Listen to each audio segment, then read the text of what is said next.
जज और नेता, ये दो ऐसी शख्सियत हैं जो हमारे देश को पूरी तरह कंट्रोल करके बैठी हुई है। इसी के ऊपर एक फेसबुक पोस्ट मैंने पढ़ी थी। आपको सुनने में अच्छी लगेगी। ये सुनिए जरा इसको। राजनेता और न्यायाधीश दोनों में फर्क कर पाना मुश्किल होता जा रहा है। एक सफ़ेद कुर्ता पहनता है, एक उसको उल्टा काला चोगा पहनता है। दोनों में वंशवाद की दुर्गंध है, कोलिजन सिस्टम। दोनों में बिना किसी परीक्षा साक्षात्कार के प्रवेश मिल जाता है और दोनों की कोई जिम्मेदारी तय नहीं है। कुछ करें या ना करें, सही करें या गलत करें, दोनों अपने कृत्य के लिए या निर्णय के लिए जिम्मेदार नहीं ठहराए जाते। सही बात भी है ये। नेता चाहे कुछ भी पॉलिसी बनाए, सही हो गलत, तो उसे कोई फर्क नहीं पड़ता। जज कैसा भी ऑर्डर दे, कोई फर्क नहीं पड़ता। आप जाइए अपील के अंदर, सिर्फ आप।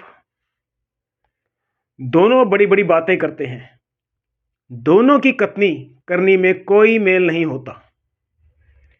रिटायरमेंट के दिन पूर्व मुख्य न्यायाधीश गवई जी ने कुछ लच्छेदार भाषण दिए, जैसे कि नेता देते हैं। न्याय को लेकर खूब बतौलेबाजी की। ऐसा लगा जैसे श्रीमान निबंध प्रतियोगिता जीतने उतरे हैं मंच पर।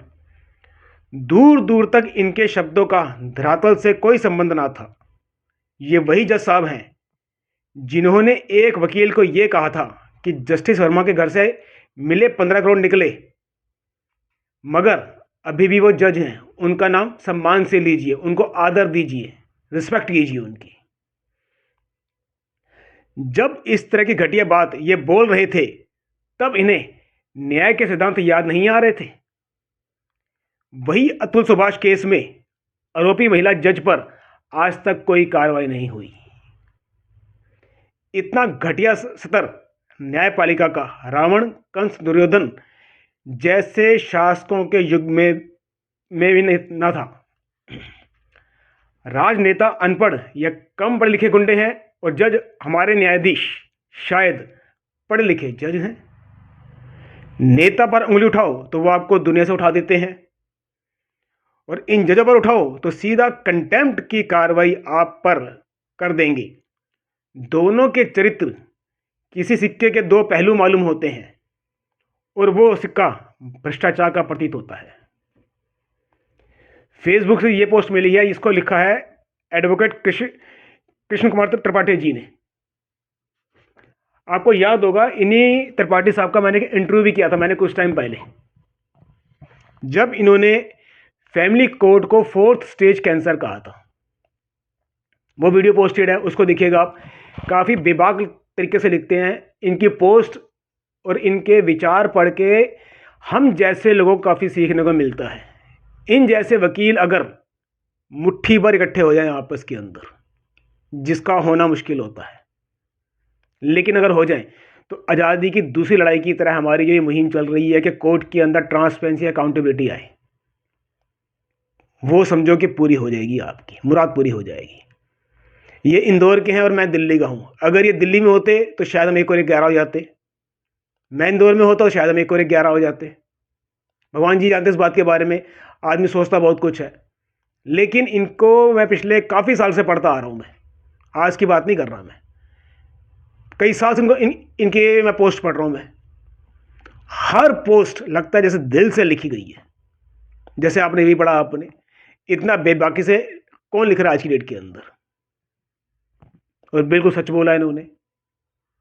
जज और नेता एक ही सिक्के के दो पहलू बन चुके हैं। जज कुछ भी करे, नेता चुप रहते हैं। नेता कुछ भी करे, जज चुप रहते हैं। संसद के अंदर कुछ भी हो रहा हो, पर कभी सुना आपने सुप्रीम कोर्ट ने, किसी हाई कोर्ट ने या किसी कोर्ट ने कोई उस पर ऑब्जेक्शन किया, कुछ बात करी उसके ऊपर? कुछ नहीं होता। वक्त आ गया है कि अब कोर्ट के अंदर ऑडियो वीडियो रिकॉर्डिंग चाहिए। उस ऑडियो वीडियो रिकॉर्डिंग के इतने सारे बेनिफिट्स मिलेंगे जो गिनते में नहीं है। जहां पे न्याय नहीं होता, वहां शैतान का राज हो जाता है। आज हमारे देश के अंदर न्याय तो है नहीं। अब शैतान का राज है या नहीं, इसको आप डिसाइड कर लीजिए अपने हिसाब से। आप जब तक आप लोग इस तरह मुखरता से लिखना और बोलना शुरू नहीं करेंगे तब तक सुधार नहीं होगा। स्वार्थी हैं या डरपोक वो आप लोग जानते हैं, लेकिन लिखते नहीं, बोलते नहीं, कहते नहीं आप, और कुछ नहीं तो इस तरह की हर पोस्ट को और हमारी हर वीडियो को सिर्फ 15 मिनट दीजिए, जितने मैक्सिमम 15 मिनट के अंदर शेयर हो जाए उतने शेयर कीजिए बस। आप 2 बार शेयर कर सके, 5 बार कर सके, 10 बार कर सके, 20 बार कर सके, जितनी बार कर सके उतनी बार कीजिए आप। इस तरह की पोस्ट और विचार जब इन जजों के पास, इन नेताओं के पास पहुंचने शुरू होंगे तब उन्हें महसूस होगा कि अब देश की आम जनता त्राहिमाम कर रही है। अब वो अदालतों से न्याय की इच्छुक है, तारीख पर तारीख की नहीं। तारीख पर तारीख खुद ही अन्याय है। किसी को न्याय ना देना हो, किसी पीड़ित को परेशान करना हो तो बड़ा आसान तरीका होता है उसको टालते रहो उसको। तारीख पर तारीख और क्या है, टालना। आपके घर में कोई एक आदमी आ रहा है, 1 बार आया, 2 बार आया, 3 बार आया, 4 बार, 5 बार आया, हजारों बार आया, आप टालते रहे तो क्या होगा उसका? टल गया ना वो तो। इसी तरह आपके साथ हो रहा है कोर्ट्स के अंदर। कोर्ट्स में नहीं हो रहा, देश के हर महकमे के अंदर हो रहा है। कोई एक महकमा बताओ जहां पे आपको टालना जाता हो, कोई एक महकमा सिर्फ, कि आप पहली बार गए और पहली बार आपका काम हो गया आपका।